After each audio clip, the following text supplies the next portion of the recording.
Hello students, मेरा नाम है दीपक और स्वागत है आपका अपना चैनल एजुटेस्टिक दीपक पर। आज हम लोग पढ़ने वाले हैं प्रश्नावली 2.2 का प्रश्न संख्या 1। आइए देखते हैं कि इस प्रश्न में क्या बोला गया है और इस प्रश्न को हम किस प्रकार सॉल्व कर सकते हैं।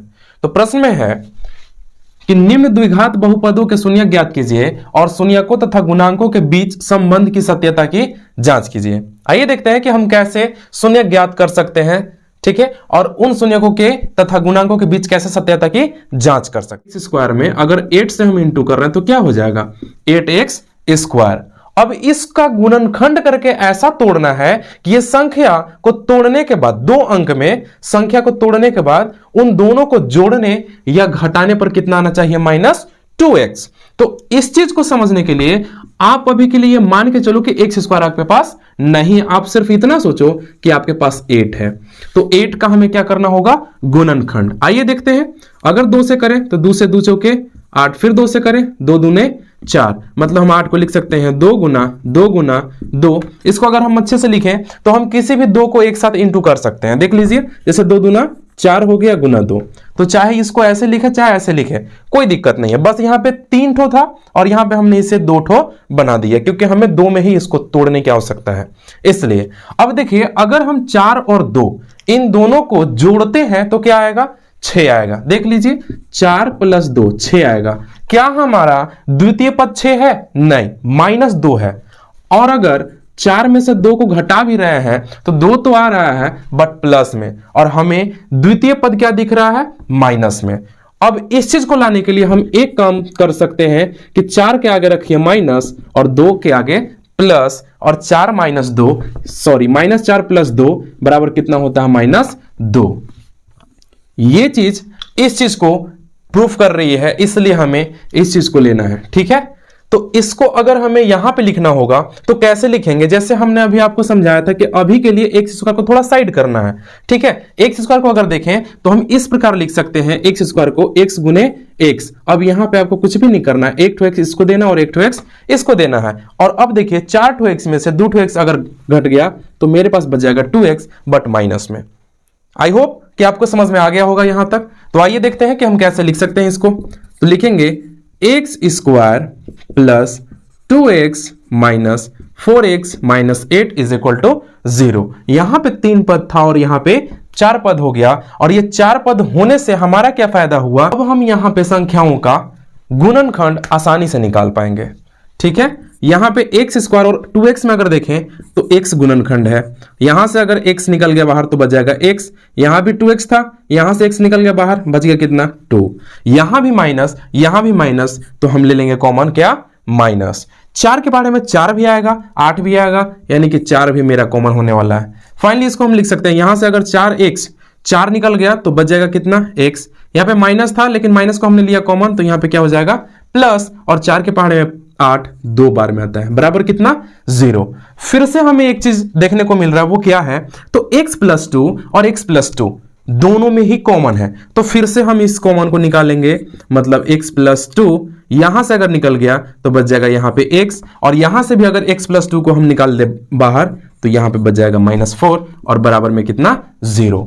अब हमें क्या करना है, तो इस 0 को दोनों तरफ बांट देना है, ठीक है। इसका मतलब है कि x + 2 बराबर 0, x - 4 इज इक्वल टू 0, यानी कि x बराबर -2, x बराबर +4। तो हमें जो निकालना था जिसका नाम क्या है शून्यक, तो इस बहुपद का शून्यक निकल चुका है। क्या क्या है -2 और 4, तो लिख देंगे अतः शून्यक क्या क्या है -2 और 4 है। अब हमें नेक्स्ट वर्क जो करना है वो ये है कि शून्यकों तथा गुणांकों के बीच संबंध की सत्यता की जांच करनी है। आइए देखते हैं कि कैसे हम जांच कर सकते हैं।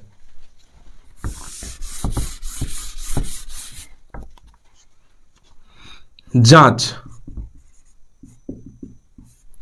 अगर हमें शून्यकों तथा गुणांकों के बीच की सत्यता की जांच करनी है तो हमें क्या करना होगा, तो हमें यह मान लेना होगा कि मान लीजिए कि अल्फा जो शून्यक आपका है वो अल्फा के बराबर है, और जो फर्स्ट वाला है वो कितना है, -2 के बराबर, और दूसरा बीटा है जो कि 4 के बराबर है। साथ में हमें गुणांकों के बीच संबंध की सत्यता की जांच करनी है ना, तो हमें बहुपद के गुणांकों को भी लिखना होगा।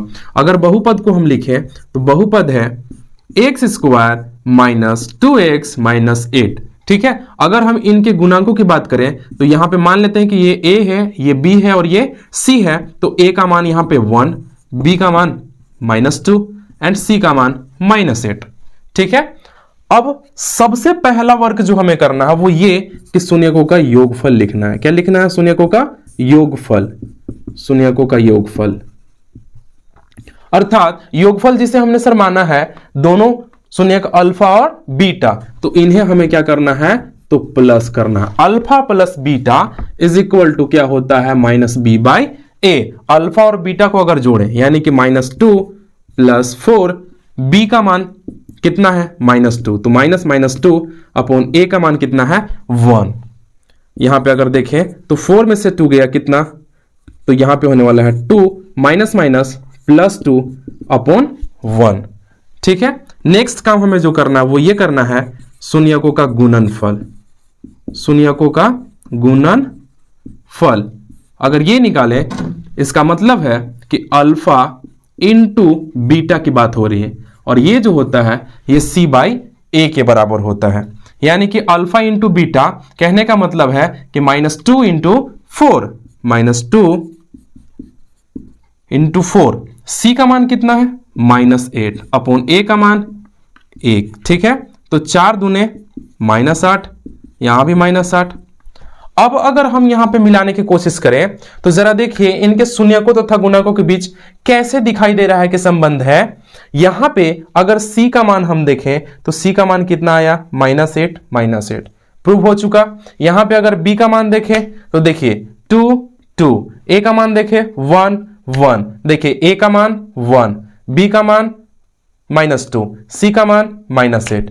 तो ऑल टू ऑल चीजें प्रूव हो चुकी हैं। ठीक है, तो इस प्रकार आप इस प्रश्न को हल कर सकते हो। आई होप कि आपको यह प्रश्न समझ में आया होगा। मिलते हैं अगली वीडियो में, तब तक के लिए धन्यवाद।